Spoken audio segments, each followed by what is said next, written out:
Tak já vás zdravím v tomto rozhovoru a moje jméno je Helena Lachovičová, jsem mentorkou handmade tvůrců a pomáhám začínajícím podnikatelkám nastartovat jejich handmade business. A v dnešním rozhovoru jsem si pro vás připravila, nebo já jsem si nepřipravila, ale pozvala jsem si Jarmilku Kincelovou, která stojí za značkou mojetrdlo.sk. Tak a já tě zdravím, Jarmiko. Ahoj, čau. Tak super, že jsme se tady sešli. Já tady představím tvoji značku a ty určitě doplníš, co vlastně všechno vyrábíš nebo co vlastně tvoje značka všechno dělá. Takže tvoje značka vlastně je značkou dětského oblečení, vyrábíš hlavně pro malé děti. Jsou to krásné sladěné kolekce s takovými vzory, které jsem zatím ještě neviděla. Okolo sebe ty vzory si necháváš tisknout. Tak zkusíš nám trošku ještě víc přiblížit tú značku ako takovou? Hej, presne si to povedala. Je to vlastne moja značka oblečenia pre najmenších. Vlastne špecializujem sa úplne od narodenia do asi 6 rokov. Niektoré mám aj pre staršie deti, ako napríklad Ponča, tam som nechala aj pre starších súrodencov, čo aj celkom využívajú.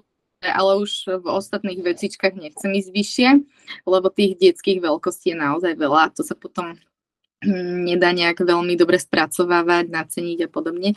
No a tie vzory, snažím sa vyberať také vzory, aby moja značka bola zapamätateľná, aby vedeli hneď ľudia, keď pozrú sa na to, tak aby vedeli, že to je trdlo. Takže hej, dávam si ich tlačiť, mám aj kúpené vzory od ilustrátoriek slovenských, a tie točím. Teraz plánujem aj trošku novú kolekciu. Niektoré látky kupujem zo zahraničia a tak, no stále vymýšľam niečo nové, takže uvidíme, že čo bude ďalej. To je super. A zkusíš tedy, povíš nám a hlavně posluchačům, jakým způsobem jsi tady začínal, nebo co vlastně stálo za tím, že jsi chtěla, nebo že jsi začala dělat to dětské oblečení, že jsi vlastně se do toho vůbec pustila? Jaký je príbeh? Aký je príbeh? No, môj príbeh začal pred 8 rokmi, keď sa narodila moja dcera predčasne. Vlastne vtedy ona sa narodila v 29. týždni a bola strašne malinká, on nemala ani kilo. A ten prvý rok bol hrozný. A ja som vedela, že, lebo prvý rok s predčasniatkom je taký, že obiehaš len doktorov.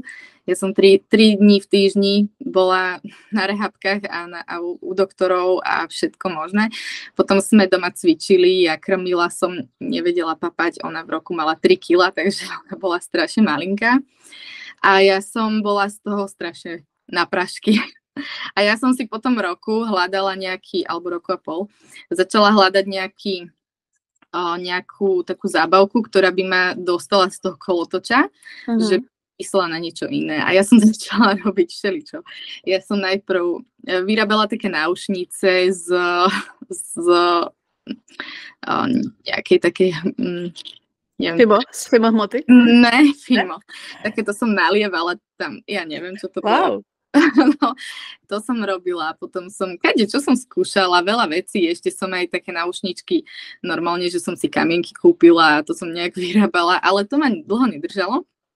A potom raz, moja babka inak šila, ona bola krajčírka, ale ja som nejak ma to nebavilo nikdy a ona chcela mať zo mňa krajčírku a aj ma k tomu viedla. A raz som si povedala, že boli Vianoce a raz som si povedala, že vyrobím všetkým darčeky, že nebudem kupovať, že aj tak si kupujeme vždycky hovadiny, ktoré nikto nechce. A nakoniec som teda sa rozhodla, že si ušiem. Tak som si požičala mamin šiací stroj. On bol desný. Akože normálne, že ja som celú noc, asi, ja neviem, do 2:00 ho nevedela naštelovať, že neušila som nič. Proste chcela som len také taštičky ušiť. A vôbec ani obraz, ani zvuk, vôbec sa to stále motalo a ja som bola tak naštvaná, že muž na druhý deň alebo tretí deň, že ja ti kúpim, doniesol mi nový šiací stroj. Akože toto je super, že on je takýto akčný, že hneď ide do akcie, filmy, aby som bola rada, on chcel mať spokojnú ženu doma. A tak mi kúpil šiací stroj, začala som šiť tie taštičky A potom som si hľadala nejaké také vždycky ťažšie a ťažšie úlohy. Moja švagrina bývala pri mne, ona zase mala odevnú školu.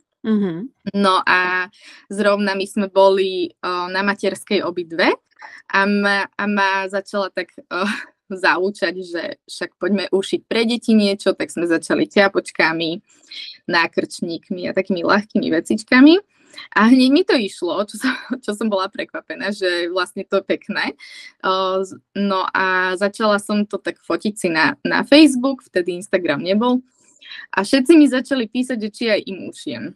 A ja že to je čudné, že však ja to ani neviem a že všetci chcú, aby som im ušila. A vlastne prvá vec, čo ma vtedy napadla, bola, že musím si tam dať značku. Že nemôžem to šiť ako ostatné tie handmade predajkyne, že bez značky, lebo to je vlastne také, že také o ničom a mne sa práve že páčilo, keď to bolo obrandované. Takže ja hneď som si vymyslela, že na mojich veciach, aj keď to nepredávam, budem mať svoju značku. No, tak sme vymysleli s mojím mužom trdlo. No a najprv som mala iba také úplne také jednoduché, iba tak úplne, že tlačeným iba nejakým základným fontom, že trdlo. A všetkým sa to páčilo, že to bolo také jednoduché, také rozpoznateľné. No a vlastne po tých čapiciach som sa hneď pustila, som si našla asi najťažší strih na nejakú mikinu s takým veľkým golierom a úplne parádna bola. A ja, že to dám. No a prvú mikinu som ušila, bola úplne perfektná a vtedy začali mi písať fakt, že kamošky, že vo veľkom, že viem všetkým. Takže to som už nad tým začala tak uvažovať, ale stále som sa do toho nemala, lebo som vedela, že kamošky prestanú si nakupovať a že potom to asi už nebude až také ľahké. A jedna kamarátka má škôlky, ona šefuje viac takej sieti škôlok v Bratislave. No a ona sa ma raz pýtala, že by si chcela objednať, neviem, 100 čapíc, že do tých škôlok a vlastne, že či by som to ušila a oni by si tam natlačili to logo. No a ona, že ale musela by som mať živnosť, že muselo by to byť na faktúru. No a to bol impuls k tomu, aby som si založila živnosť. To byl můj začátek. Super. A co potom vlastně, když už si teda měla tu živnost a začala si teda šít ty čepice, ušila si tu zakázku? Povedlo se ti to? Hej, ušila, dala som si tam strašne dlhý čas, mala som nejakých, že povedala som jej, že mám malé dieťa, cvičím s ňou stále a neviem, ešte do toho nevidím, ako to funguje s látkami a tak. Ušila som to za nejaké 4 mesiace alebo 5, ale no a teraz mi to je vtipné, lebo vlastne už to robím za úplne iný čas a hlavne aj za úplne iné ceny tých látok, lebo predtým som nevedela o tom, že sa dá nakupovať nejak veľkoobchodne a že sú aj lacnejšie látky ako klasicky v obchodoch, takže až tak som na tom nezarobila, ale neviem, bola to prvá skúsenosť takáto, no. Potom si ani nepamätám až tak. Ja som šila tak rôzne, nemala som, vtedy Instagram nefungoval, dávala som len na Facebook. Myslím, že som si spravila svoju stránku. Hneď mala som aj e-shop, som si hneď povedala, že si založím, tedy som mala na Webnode. No a u nich to fungovalo tak zaujímavo, čo som vôbec nevedela, že vlastne tam bola tarifa od počtu zhliadnutí, od toho, že koľko tých dát sa vlastne stiahne a oni ma po, ja neviem, 2 mesiacoch akože promovali a napísali o mne nejaký článok, že akože šikovná mamina, no taký príbeh s predčasne narodeným dieťatkom a tak, no a začalo mi tam chodiť strašne veľa ľudí, ale vlastne nenakupovali, lebo som nemala tú ponuku asi takú dobre vypracovanú a už nad tým rozmýšľam úplne inak ako vtedy. No a vlastne nenakupovali, ale tie dáta, oni akože pozerali si tie fotky a sa stiahovali. No a potom ich prišla extrémne vysoká faktúra a že to nemôže byť pravda ani, že vlastne ja teraz mám zaplatiť neviem akú horibilnú sumu za to, že oni mi tam doniesli tých sledujúcich. No, tak som si hneď vtedy som zrušila ten webnode a som išla na ShopTet. No a potom vlastne som už začala. Ale ja som šila aj tak, že oblečenie, tie čiapky, nákrčníky, mikiny, ráťazky podľa ponuky. Akože mne sa páčila nejaká latka, tu som kúpila, odfotila som ten výrobok a čakala, že sa mi to predá. Predalo sa mi to možno o 2 mesiace, 3, keď som potom už nevedela zohnať znova tú látku. Bola som potom v strese z toho, že som to akože predala a neviem sa dopatrať k tej látke opäť. Tak to boli také časy, že som to tak patlala na kolene a vlastne bez premýšľania a stále som len hľadala látky. Úplne to bolo hrozné. Potom ma to prestalo baviť, boli tomuto presne. Tak som začala šiť zase tie hniezda, zavinovačky a takéto veci do postielok, mantinely a všetky tieto veci. No a to ma držalo, ja neviem, asi rok alebo 2. A potom zase som sa vrátila k oblečeniu, takže to bola taká strastiplná cesta. Ty jo, to jsem ani nevěděla, že jsi šila ještě aj zavinovačky a vlastně tady ty hnízda, nebo jak se tomu vlastně správně říká, hnízda, že? Dobře, teď si tedy pojďme říct, nebo pojď říct posluchačům, co vlastně stálo za tím rozhodnutím jít ke mně do kurzu, co si vlastně očekávala, na čím si přemýšlela, proč si tam vlastně vstoupila? Tak ja som ťa sledovala asi od začiatku. Asi bola pre mňa takou inšpiráciou od začiatku, že mala si krásnu tú prezentáciu, dobre vyladené fotky a marketing. Ja som ty si mala kedy ešte také nejaké tiež kurzy v rámci Shibaby, tak aj tam som chodila. Mňa to strašne bavilo to čítať, čo je za tým. A potom, jak si začala robiť tieto kurzy, že skončila si zo Shibaby, tak vlastne teda tým, čo bolo House a tak. Tak som sa aj celkom tešila, keď si povedala, že teda tak oznámila, že budeš učiť to know-how, lebo ja akože celkom dosť investujem do seba a do všelijakých kurzov. A toto bolo také, že to ma strašne lákalo. Ja som to aj viackrát chcela skúsiť, ale ten predaj formou predobjednávky, ale som vôbec nevedela ako, nevedela som ani kde začať, ani čo robiť a vôbec som nemala na to a vlastne som tomu asi ani až tak neverila. Bo ja, takže, a tým, že som tomu až tak úplne neverila, tak som sa neponorila do toho 100% a vždy som predávala aj pomimo. A tak, keď prišiel ten kurz, tak vlastne vo webinári si ma úplne zahačkovala. Potom prišla cena, tá ma úplne poslala k zemi, lebo ja som si mesiac predtým kúpila podobne drahý kurz. A teda to mamička na materskej predsa len, aj keď predávam niečo, tak to nie sú zase nejaké miliónové tržby. Takže to som si to už som si hovorila inak, že asi nevstúpim, lebo tá cena ma, ale ani, akože odradila ma vtedy. Kebyže prišiel ten kurz skôr, že by som nemala ten druhý kurz, tak som asi nerozmýšľala, lebo vtedy som mala peniaze. No a presvedčilo ma to, strašne som bola zvedavá na ten marketing proste. To ma presvedčilo, že vedieť znalosti z marketingu, čo som chcela povedať. Dlho som ťa sledovala a veľmi sa mi to páčilo, celý ten koncept a vlastne ono ma potom nakoplo, ja som o tom rozprávala môjmu mužovi a on mi to dal nakoniec ako dárček na Vianoce. Bez neho by som tiež sa do toho nedostala. A teraz som veľmi rada, lebo bolo to super. Akože musím ťa pochváliť, bolo to super. Super. A asi to naplnilo moje očakávania. Tak to jsem moc ráda. Pojď tedy říct posluchačům, co přesně, nebo jaký z těch modulů konkrétně v kurzu byl pro tebe nejpřínosnější, co nejvíc teď momentálně zpětně bereš jako to, co ti skutečně dalo nejvíc. Tam těch modulů bylo povíc, ale co bylo jakoby pro tebe úplně top?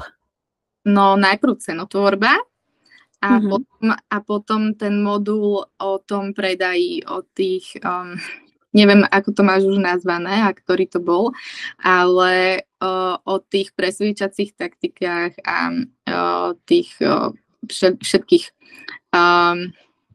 pravidlách. Neviem, či to môžem hovoriť, lebo asi to budeš hovoriť ešte len ďalej, že ako to všetko funguje, takže toto. A co konkrétně ti to dalo do tvýho podnikání? Jak teď momentálně ty techniky, taktiky používáš? No, všetko to dalo, pretože som úplne prešla z klasického predaja na e-shope, keď som mala otvorený non-stop e-shop. Vlastne teraz predávam už len teda pred objednávkami a launchujeme. A vlastne predtým som nemala nejaké kolekcie a som tak pridávala veci stále. Mala som strašne veľa toho na e-shope. Už nad tým začínam tak rozmýšľať. Stále mám toho veľa. Uvedomujem si to. A začínam nad tým rozmýšľať tak ináč, že vlastne tá ponuka musí byť užšia, aby sa to platilo aj mne, ale aby neboli prehltení aj zákazníci. No. Pojďme si říct o těch konkrétních tvých výsledcích. Jak ti konkrétně pomohly právě ty moduly o marketingu, o psychologii prodeje v těch tvých výsledcích? Takže môj facebookový účet, ten veľmi nerastie. Mne sa stala taká vec v septembri minulého roka, že mi ukradli účet, teda hackli. A som dal svoj osobný účet a tým pádom som sa nevedela dostať k firemnému, takže mám nový a ten teda skápal pes. Ale teda teraz sa venujem Instagramu a jeho rastu a teda musím povedať, že odkedy launchujem a používam ten tvoj systém, tak mám rapidný nárast vo followeroch. Ja som na začiatku roka mala okolo 1000, teraz mám 2500 skoro, 2479 konkrétne. No takže každým launchom sa mi to navyšuje, takže v tých dňoch mi pribudne 100, 200, ale vždy najmenej 100. Takže určite je to super. Začala som trošku inak aj pracovať s reklamou. Predtým som privádzala ľudí na e-shop priamo, ale teda bolo to aj preto, že som mala e-shop zapnutý stále. Teraz to mám tak spravené, že privádzam ľudí z reklamy na Instagram, tam si popozerajú, že čo mám akú ponuku a už potom idú odtiaľ na e-shop. Už teda tie konkrétne dni, kedy launchujem. Takže toto je rozdiel. Musím si svojich zákazníkov aj učiť, ale teda som prekvapená, že mám také stále zákazníčky, ktoré objednávajú, že pri každom otvorení. Mám najradšej, lebo to sú také, že viem, že vždy nakúpia a budú spokojné a asi boli aj spokojné, teda keď každý raz nakúpia. Tak takéto si hýčkam. Tak to sa mi to porástlo. A co se týče těch lunchů samotných, ty si vlastně od začátku nebo od skončení kurzu, tak si měla kolik lunchů a jaké si měla výsledky? No ja som už mala veľa, lebo ja som začala ako prvá launchovať ešte počas kurzu, ešte skoro na začiatku. A ten prvý ten nebol veľmi úspešný, ale to bolo vlastne ešte predtým, som to skúsila, ako sme prešli tým marketingovým modulom. Takže tam som nemala vôbec znalosti o tom, že ako má prebiehať ten deň D a čo mu predchádza, čo boli veľmi dôležité veci a vlastne bez toho už chápem, že to až tak nedopadlo dobre, lebo vlastne to je to gro toho celého launchovania. No a potom som robila aj night shopping a spustila som úplne takú novú kolekciu. Tam som teraz mám pocit, že tam som mala málo látok na výber a dievčenské vzory len, čo ja mám celkom dosť veľa aj chlapcov, teda zákazníčiek, ktoré majú chlapcov, takže tam som nevychytala toto, takže v ďalších launchoch už som potom a kolekciách vyberala látky, ktoré sú také viac univerzálne, alebo aj chlapčenskejšie, alebo to dala takže aj dievčenské, aj chlapčenské vzory. No takže stále sa učím, ako to funguje a vlastne potom už som mala som maj veľmi úspešný, tam som launchovala dvakrát, čiže apríl. Apríl, tam som launchovala dvakrát, mala som aj night shopping, tam sa mi to veľmi páčilo, vychytala som vtedy tie prechody, že čo mám robiť v ktorých tých fázach, aby som pekne postupovala, aby som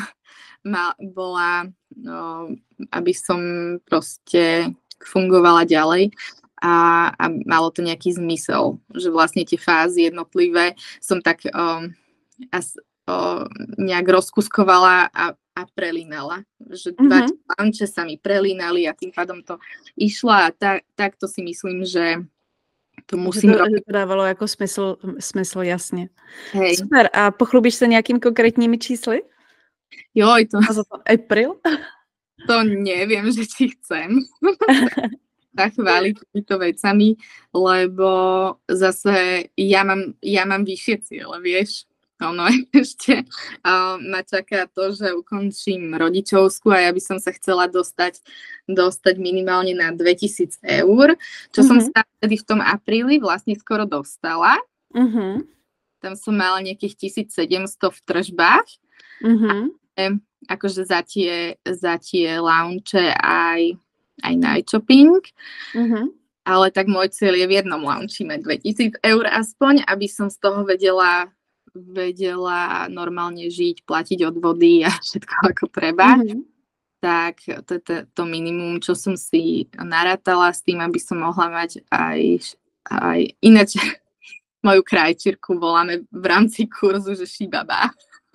Tak ja tvoje šibabe vždycky zanesiem veci. No, a že aby som ju aj vedela nejak zaplatiť, aby mi zostali. Aby som sa nemusela skrátka vrátiť do práce, kde mám pocit, že keď som skončila tam pred 9-8 rokmi, tak vlastne tie platy boli úplne o inom a no, neviem si ani predstaviť, že koľko mi teraz ponúknú, takže chcem určite potom vlastne pokračovať už asi v tomto. A potrebujem sa dostať na také čísla, aby som bola spokojná. No, teraz to ešte nie je tak každý mesiac. Ako sa snažím, ja si stále pozerám tie tvoje videá spätne. Neviem, čo budem robiť budúci rok, keď to už tam nebude. Lebo pre mňa je dôležité si to opakovať. Ja už som si z toho robila aj všelijaké výcuci, aby som to mala stále pred očami a stále si to opakovala, lebo to je naozaj dôležité na to myslieť a je tých vecí v rámci toho kurzu a celý ten systém taký komplexný, že treba používať všetko, aby to fungovalo a vlastne vždy ľahko sklznem k tomu zabudnúť niečo. Tak. Jasně, tak to se prostě vypiluje. To časem se i tyhle ty díry, jak se říká, zacelí. Super. No, a ja ešte som chcela vlastne, že ten mesiac, ktorý som mala taký úspešnejší, tak som vtedy ani nevnímala, že je úspešnejší. Až potom dodatočne som si robila štatistiky. A až potom, keď som si to všetko zrátala, lebo vieš to, ten jeden lunch prídu nejaké peniaze, druhý lunch, potom night shopping prídu peniaze a vtedy som si hovorila, že to je zlé. Ale vlastne na konci mesiaca, keď som si to porátala a dala to do tabulky, že koľko je to spolu, vtedy som zistila, A že vlastne to nie je až také zlé a že už sa blížim k tomu môjmu cieľu, ktorý som chcela, ktorý som si nejak stanovila. To je super, ono, analytiky a vlastně ten pohled na to zpětně, tak vždycky i mě dává mnohem víc, než v tu aktuální chvíli. Tu aktuální chvíli si člověk řekne, aha, to nic moc, že jo, prostě čekala jsem víc, jako chtěla jsem víc, že jo.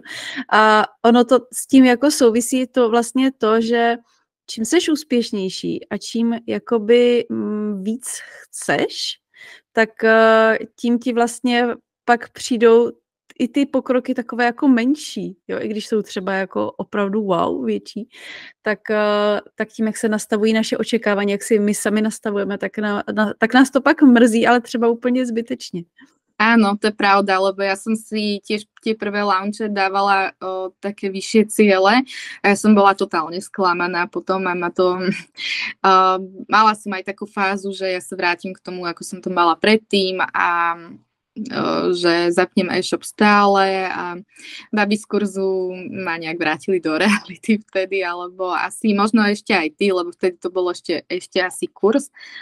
No a Takže pokračujem a teraz v tom vidím celkom spätne, keď sa na to takto pozerám, tak vidím v tom naozaj, že logiku, lebo zistujem, že mám oveľa viac času, ako som mala predtým, keď som šila, že stále chodili mi denne objednávky a stále som šila do noci, aby som to vybavovala v nejakom normálnom čase. Stále som komunikovala s tými ľuďmi, lebo to je extrémne veľa práce s tým sa dohodnúť a mňa to hrozne vyčerpávalo a teraz, keď sa pozriem na to, že ako fungujem ja aj moja rodina teraz, ako sme fungovali predtým, tak je to obrovský rozdiel, pretože teraz mám aj oveľa viac času. Kdyby si mohla, co by si vzkázala ženám, které teď momentálně přemýšlí nad tím, jestli vstoupí do kurzu taky jako ty, jestli to má smysl, jestli to má cenu, co by si takovým ženám vzkázala? No určite to má cenu, ak to myslíte vážne, teda s tým podnikaním.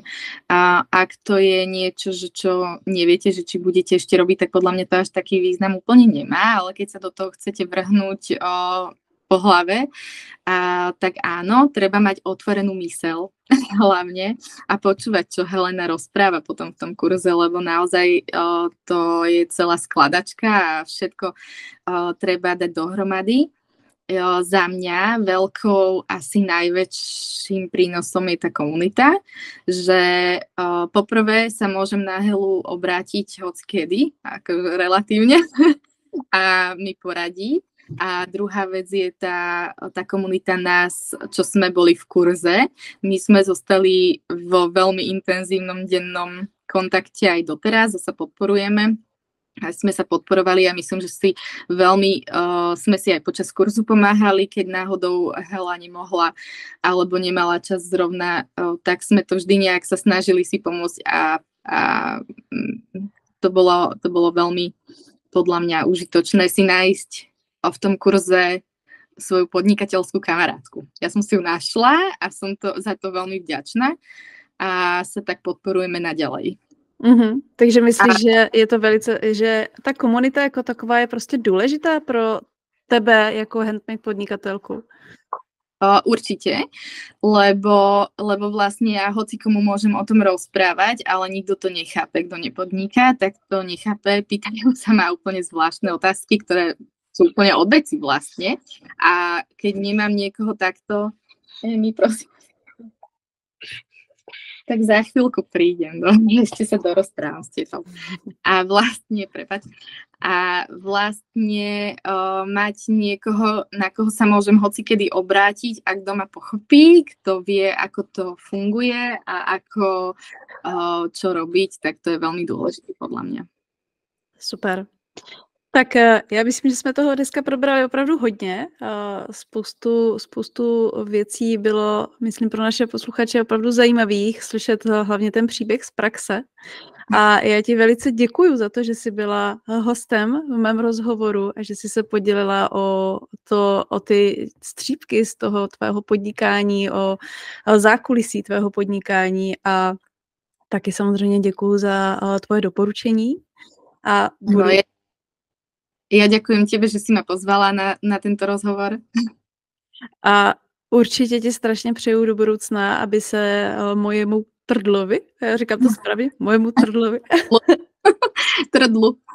mojemu trdlu, aby se mojemu trdlu dařilo dál a aby se ti závěr sezóny vydařil co možná nejlépe, protože před námi je samozřejmě nejsilnější část roku, což je podzim a pak samozřejmě je tady zima, kdy se hodně nakupuje, už se tam opravdu hodně jako ty tržby, vždycky i já je měla nejsilnější na podzim a na zimu. Takže přeju ti, aby se ti to povedlo, jak jenom nejvíc potřebuješ, a aby si dosáhla svých cílů. Ďakujem. Tak dúfam, že budeš mať pravdu a že sa to podarí, no. Pretože minulý rok som mala hrozný, akurát, že vianočnú sezónu žiadnu. Neviem prečo. Tam je tá reklama dosť vyťažená, takže uvidíme. No, ďakujem pekne. Tak ahoj, měj se hezky a zase si napíšeme. Ahoj.